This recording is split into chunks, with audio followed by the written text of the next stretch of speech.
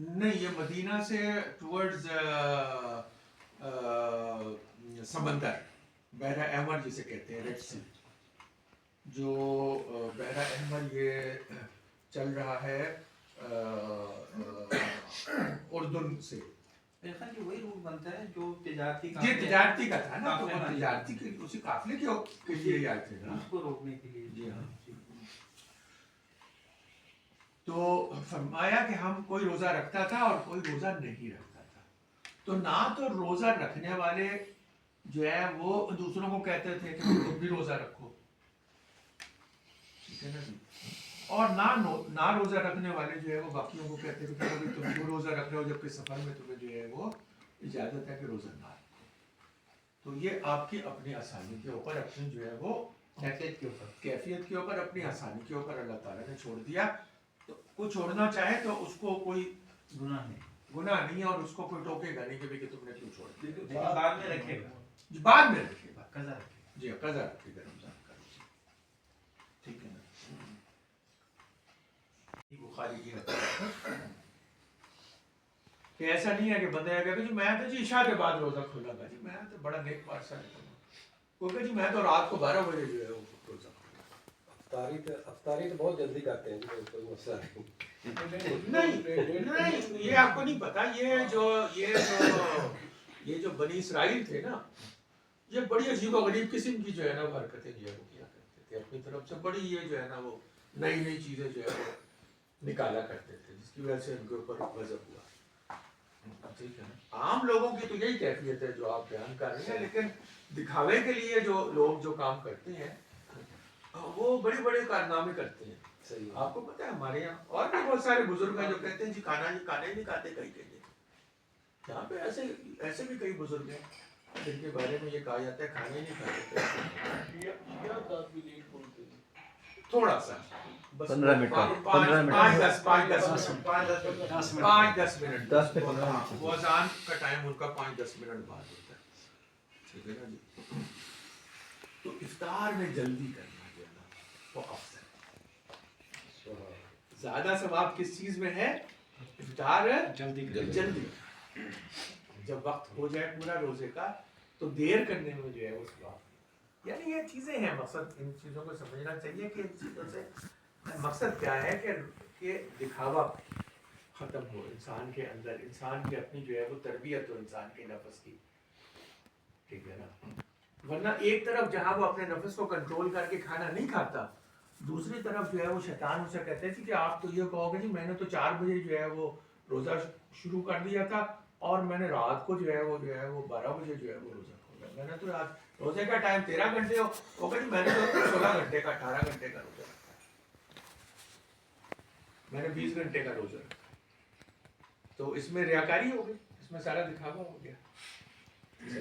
تو اس لیے یہ ساری چیزیں کلیئر کر دی ہیں کہ روزہ جو ہے وہ کس کے لیے رکھنا ہے؟ ہم نے اللہ کے لیے رکھنا ہے. اور کیسے رکھنا ہے؟ جیسے اللہ کے رسول صلی اللہ علیہ وسلم نے رکھا ہے. اپنی طرف سے نہیں کوئی جو ہے وہ اس میں جو ہے چیز جمع تفریق نہیں کرنا. ہاں جمع تفریق نہیں کرنا. جی ٹھیک ہے. یہ بات بھی اصولی طور پہ سمجھ لیجیے کہ زکوٰۃ خیرات الگ سے کوئی چیز نہیں ہے. خیرات تو اللہ کے نام کی دینی ہے نا، صدقہ بھی اللہ کے نام کا دینا ہے. صدقہ تو وہ ہے نا کہ آپ نے اپنی جان کا دیا، اپنے روپے پیسے کا دیا، اپنے گھر کا دیا، اپنے بیوی کا دیا، اپنے بچوں کا دیا، ان سے واسطے دیا، وہ تو صدقہ ہو گیا نا. میں نے یہی عرض کیا تو کہ وہ میں صدقہ اور خیرات مجھے نہیں عربی زبان کے اور قرآن اور حدیث کے حساب سے صدقہ اور خیرات کوئی الگ الگ چیز نہیں ہے. ٹھیک ہے، وہ ایک ہی چیز ہے.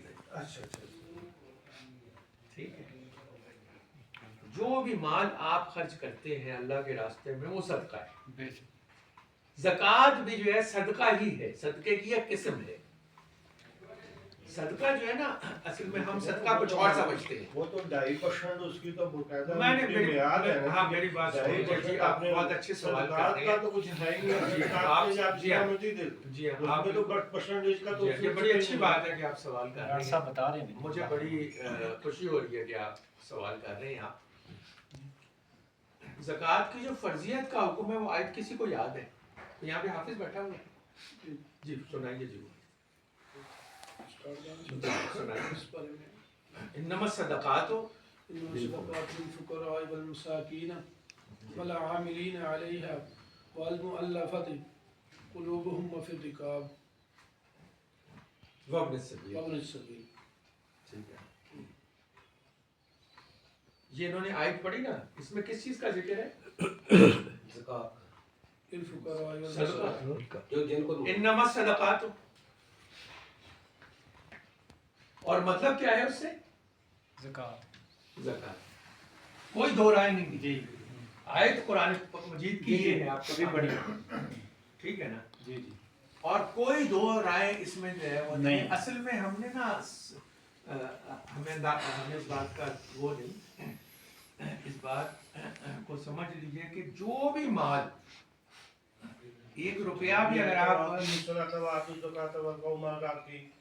وہ بھی آئی تھی ہے نا قرآن پاک وہ تو ہے، لیکن جہاں زکوٰۃ کی مداد فرمائی گئی اس کو صدقہ، اس کو صدقے کے نام، وہ تو مختلف مرحلوں پہ میں یہی عرض کر رہا ہوں کہ صدقہ جو ہے نا، اس کو ہم نے ایک بہت محدود مطلب میں لے لیا. ٹھیک، جو صدقہ ہے نا، یہی بات میں آپ کو جو ہے واضح کرنا چاہ رہا ہوں. عربی زبان کے حساب سے اور اسلام کے حساب سے صدقہ کوئی بھی آپ، یعنی جہاد میں آپ لگائیں وہ بھی صدقہ ہے، آپ اپنے گھر والوں میں خرچ کریں وہ بھی صدقہ ہے. بے شک احادیث صاف موجود ہے.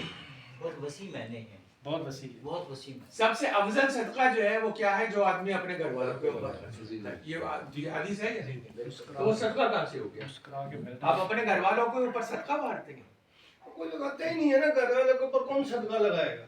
اتنے سارے لوگ بیٹھے ہوئے ہیں، ان میں سے کوئی بتائے کوئی اپنے بچے کو صدقہ یہ کھلائیں گے؟ میرے بھائی جو آپ اپنے گھر والوں پہ جو خرچ کرتے ہیں، وہ تو مسجد کے لیٹرین کے لیے، جو آپ سجدے میں اگر کوئی لچک یا کچھ ہوتی تو سب سے پہلے صدقہ مسجد کو لگتا ہے. جو آپ اپنے گھر والوں کے اوپر خرچ کرتے ہیں وہ بھی صدقہ کام ہوتا ہے. ٹھیک، عربی زبان کے حساب سے اس بات کو سمجھ لیجیے. ہم نے صدقے کو ایک بہت یہ بھی کہ آپ اپنی بیوی پہ خرچ کریں اور اس کا آپ کو نہیں، اس کا بھی ثواب ہے. وہ ثواب کیوں ملے گا بھائی آپ کو؟ کس بات سے؟ وہ آپ کی ذمہ داری ہے. ثواب اس لیے ملے گا، اپنے والدین پہ خرچ کریں اس کا بھی ثواب ہے. اس لیے کہ میں بار بار یہ بات کہہ رہا ہوں، اس بات کو سمجھ لیجئے کہ صدقہ کا مطلب وہ نہیں ہے جو ہم سمجھتے ہیں. سر ایک صدقہ جو ہے وہ ایک، جو بھی مال آپ نیک حلال کام میں خرچ کرتے ہیں اور نیکی کے کام میں خرچ کرتے ہیں، جس میں آپ کے اپنے بیوی بچے بھی شامل ہیں، وہ سب جو ہے وہ اللہ کے نزدیک صدقہ کام کرتا ہے. اس کا دو میں راج سر ایک دو بات راج لینا چاہوں گا. اس کا وہ دو ایک راج الگ بات ہے. ایک طبقہ ہے جو پڑھا لکھا ماشاءاللہ جیسے آپ بیٹھے، ایک طبقہ ہے جو ہمارے استاد، ہمارے پیر، ہمارے بزرگ، تو زیادہ جو سوسائٹی ہے نا وہ ان لوگوں کی ہے جو پڑھے لکھے تو نہیں ہے، لیکن وہ ایز اے بزرگ یا ایز اے مرشد، ایز اے کچھ، وہ ہمیں کہتے رہتے ہیں نا یہ صدقہ ہے. تو ہمارے مائنڈ میں ہماری جو زیادہ سوسائٹی ہے کر رہا ہوں، یہ میں آپ کو وہ باتیں بتاؤں وہ گا، صدقے کو یہ میں زیادہ وہ آپ کو باتیں بتاؤں گا. میں وہ باتیں نہیں بتاؤں گا کہ جو جن میں بڑی میں نفاذی کروں گا. میں نفاذی بھی الحمدللہ کر سکتا ہوں، نہیں آپ، لیکن میں وہ باتیں آپ کو بتاؤں گا جو جن میں 90% سے زیادہ جو ہمارے لوگوں کے کنسیپٹ جو ہے وہ کلیئر نہیں ہے. اس میں ایک یہ بھی چیز ہے کہ صدقے کو وہ ایک بہت ہی محدود صرف یہ سمجھتے ہیں اس کو صدقہ، اس کو ابھی میں نے عرض کیا تھا نا یہ ٹھیک ہے. بہت صدقہ ہر چیز جو آپ نیکی کے کام میں لگائیں جس میں آپ کے گھر والوں کے اوپر بھی ہے، جس میں جہاد بھی ہے. ٹھیک ہے نا جی.